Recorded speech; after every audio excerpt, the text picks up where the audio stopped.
Hello everyone, అందరూ ఎలా ఉన్నారండి? నేనైతే సూపర్ ఉన్నానండి. మీరు కూడా సూపర్ డూపర్ గా ఉండాలని మనస్ఫూర్తిగా కోరుకుంటున్నాను. ఇవాళ మీకు మన ఛానల్లో సింపుల్ గా రుచిగా ఉండే కొబ్బరి పచ్చడి అయితే చేసి చూపిపోతున్నానండి. ఈ కొబ్బరి పచ్చడి వేడి వేడి అన్నంలో వేసుకొని తింటే టేస్ట్ మాత్రం అద్భుతంగా ఉంటుంది. మనకి నెయ్యి కూడా అవసరం లేదండి, అంత కమ్మగా ఉంటుంది కొబ్బరి పచ్చడి అనేది. ఈ కొబ్బరి పచ్చడి ఎలా చేసుకోవాలో అయితే ప్రాసెస్ లోకి వెళ్ళిపోదామా. ముందుగా అయితే కొబ్బరి చిప్పలు ఒక హాఫ్ చిప్ అయితే నేను తీసుకున్నానండి. తీసేసుకొని వాష్ చేసుకొని అయితే ఇలా అయితే చిన్న చిన్న ముక్కలుగా అయితే కట్ చేసుకుంటున్నాను. మనకి కొబ్బరి అనేది చిన్న చిన్న ముక్కలుగా కట్ చేసుకోవడం వల్ల వేపేటప్పుడు ఈజీగా వేగిపోతాయండి, అండ్ లోపల వరకు కూడా వేగుతుంది. కట్ చేసి పెట్టుకున్న కొబ్బరి ముక్కలను అయితే పక్కన పెట్టేసుకున్నాం. ఒక హాఫ్ చిప్పకైతే 3 టమాటాలు అయితే పర్ఫెక్ట్ గా సరిపోతాయండి. ఒక 15 పచ్చిమిర్చి అయితే పర్ఫెక్ట్ గా సరిపోతాయి. టమాటాలు పచ్చిమిర్చి కూడా పక్కన పెట్టేసుకున్నాను కట్ చేసుకొని. ఇప్పుడైతే స్టవ్ ఆన్ చేసేసుకొని బాండీ పెట్టుకున్నాను. బాండీ హీట్ అయిన తర్వాత 1 స్పూన్ ఆయిల్ వేసుకున్నాను. ఆయిల్ కూడా అలా బాగా హీట్ అవ్వాలండి. హీట్ అయిన తర్వాత ఫ్లేమ్‌ని సిమ్ ఫ్లేమ్‌లో పెట్టేసుకొని ఒక 2 స్పూన్స్ ధనియాలు వేసుకోండి. ఇక్కడ ఏంటంటే మనం అన్నీ వేసుకోవడానికి టైం పడుతుంది కాబట్టి సిమ్ ఫ్లేమ్‌లో పెట్టుకొని వేసుకొని తర్వాత సిమ్ ఫ్లేమ్‌లోనే ఫ్రై చేసుకోవాలి. ఒక హాఫ్ స్పూన్ ఏమో జీలకర్ర వేసుకున్నాను. హాఫ్ టీ స్పూన్ అంతేమో మెంతులు వేసుకున్నానండి. లెక్కలో చెప్పాలంటే ఒక 15 అన్నా 20 అన్నా మెంతులు వేసుకోండి. చేదైతే అసలు రాదు. ఒక హాఫ్ స్పూన్ ఏమో ఇక్కడ ఆవాలు వేసుకున్నానండి. ఆవాలు ఎవరు స్కిప్ చేయొద్దు, మంచి ఫ్లేవర్ వస్తుంది. ఒక 4 ఏమో ఎండుమిర్చి వేసుకున్నానండి. వేసేసుకొని సిమ్ ఫ్లేమ్‌లో పెట్టుకొని ఖచ్చితంగా ఫ్రై చేసుకోవాలి. అప్పుడే ఏంటంటే దినుసులు అనేవి ఎక్కడ మాడిపోకుండా ఉంటాయి. ఇలా. ఇప్పుడు ఈ దినుసులు అనేవి చూడండి మంచిగా కలర్ చేంజ్ అయిపోయినాయి కదా! ఇలా కలర్ చేంజ్ అయిన తర్వాత దీంట్లో కట్ చేసి పెట్టుకున్న పచ్చిమిర్చి ముక్కలు కూడా వేసుకోవాలండి. ఎండుమిర్చి అండ్ పచ్చిమిర్చి 2 కాంబినేషన్‌తో చేసుకోవడం వల్ల పచ్చడికి రుచి మాత్రం చాలా బావుంటుంది. మీకు నచ్చినట్టయితే అచ్చం ఎండుమిర్చితో అయినా చేసుకోవచ్చు. టేస్ట్ బావుంటుంది. మొత్తం పచ్చిమిర్చితో మాత్రం చేయకండి. టేస్ట్ మళ్ళీ వేరే ఫ్లేవర్ వస్తుంది. 2 కాంబినేషన్‌తో చేయండి. ఆర్ ఎల్స్ ఎండుమిర్చితోనే చేసుకోండి. ఇలా అయితే పచ్చిమిర్చి కూడా అలా ఫ్రై అయిన తర్వాత దాంట్లో కట్ చేసి పెట్టుకున్న పచ్చి కొబ్బరి కూడా వేసుకున్నానండి. ముక్కలనేవి వేసేసుకొని పచ్చి కొబ్బరి కూడా కొంచెం లైట్‌గా ఫ్రై చేయండి ఒక 2 మినిట్స్. ఫ్రై చేసుకున్న దినుసులన్నీ ఒక ప్లేట్‌లోకి అయితే ట్రాన్స్‌ఫర్ చేసేసుకున్నామండి. ఇలా అయితే దోరగా వేపుకోండి. ఎక్కడ మాడకూడదండి దినుసులనేవి. మాడితే మాత్రం మీకు మళ్ళీ పచ్చడి ఫ్లేవర్ మారిపోతుంది. సో, ఇప్పుడు అదే బాండీలో ఇంక 1 స్పూన్ అన్నా, 2 స్పూన్స్ అన్నా ఆయిల్ వేసుకొని టమాటా అనేది మగ్గించుకోవాలండి.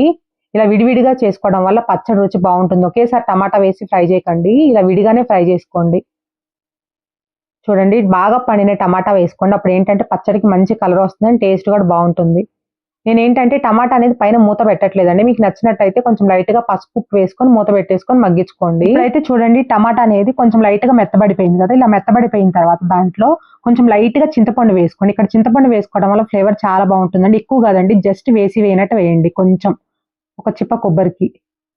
వేసేసుకొని ఒక్కసారి మూత పెట్టేసుకొని ఇప్పుడు చింతపండు కూడా కొంచెం మగ్గటానికైతే ఇప్పుడు మూత పెట్టేసుకుంటున్నాను. ఫస్ట్‌లో పెట్టలేదు. ఇప్పుడు మూత పెట్టేసుకొని కొంచెం పైకి ఆయిల్ తేలే వరకైతే మనం టమాటా అనేది మగ్గించుకోవాలండి. టమాటా అప్పటి వరకు మగ్గితేనే మనకి రుచొస్తుంది పచ్చడనేది. జస్ట్ మగ్గంగాల్నే చాలా మంది ఆఫ్ చేసేస్తారు స్టవ్. అలా కాకుండా కొంచెం ఇలా ఆయిల్ రిలీజ్ అయ్యే వరకైతే ఉంచాలి. సో, ఇప్పుడైతే ఒకసారి మిక్స్ చేసేసి స్టవ్ అయితే ఆఫ్ చేసేసుకున్నానండి. చూడండి టమాటా అనేది దగ్గర పడిపోయింది. సో, ఇప్పుడు అన్నీ కూల్ అయిన తర్వాత ఒక్కొక్కటైతే మనం మిక్సీ పట్టేసుకుందాం. ముందుగా అయితే మిక్సీ జార్ తీసేసుకొని దాంట్లో ఒక 8 వెల్లుల్లి రెబ్బలు వేసుకున్నానండి. హాఫ్ స్పూన్ ఏమో కల్లుప్పు వేసుకున్నాను. మనం ముందుగా ఫ్రై చేసుకున్న దినుసులన్నీ అయితే వేసుకుంటున్నానండి కొబ్బరితో పాటు. వేసేసుకొని మూత పెట్టేసుకొని వాటర్ వేయకుండా మిక్సీ పట్టేసుకోవాలి. కొంచెం కోర్స్‌గా గ్రైండ్ చేసుకోండి. మరీ మెత్తగా చేసుకున్నా కూడా ఈ పచ్చడి రుచి బావుండదండి. కొంచెం పలుగ్గా ఉంటేనే బావుంటుంది. ఇప్పుడైతే ఒక్కసారి హ్యాండ్‌తో అన్నా, స్పూన్‌తో అన్నా మిక్స్ చేసుకోండి. మళ్ళీ మనం తర్వాత టమాటా వేస్తాం గదండీ! సో, ఆ ప్యూరీ ఏంటంటే మనకి గుజ్జు తెస్తుంది కాబట్టి మనకెక్కడ వాటర్ పోయాల్సిన అవసరం లేదు.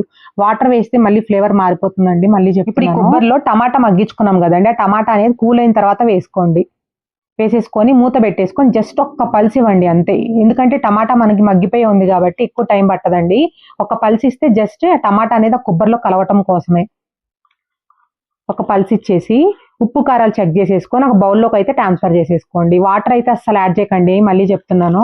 వాటర్ యాడ్ చేస్తే ఏంటంటే పచ్చడి నిలువ ఉండదండి. మళ్ళీ కొంచెం మనం నైట్‌కి తినాలన్నా కూడా కొంచెం స్మెల్ వస్తుంది. ఇప్పుడైతే ఈ పచ్చడికి తాలింపు పెట్టేసుకుందామండి. చూసారు కదా! పచ్చడి అనేది మరీ ఎక్కువ మెత్తగా చేయలేదు.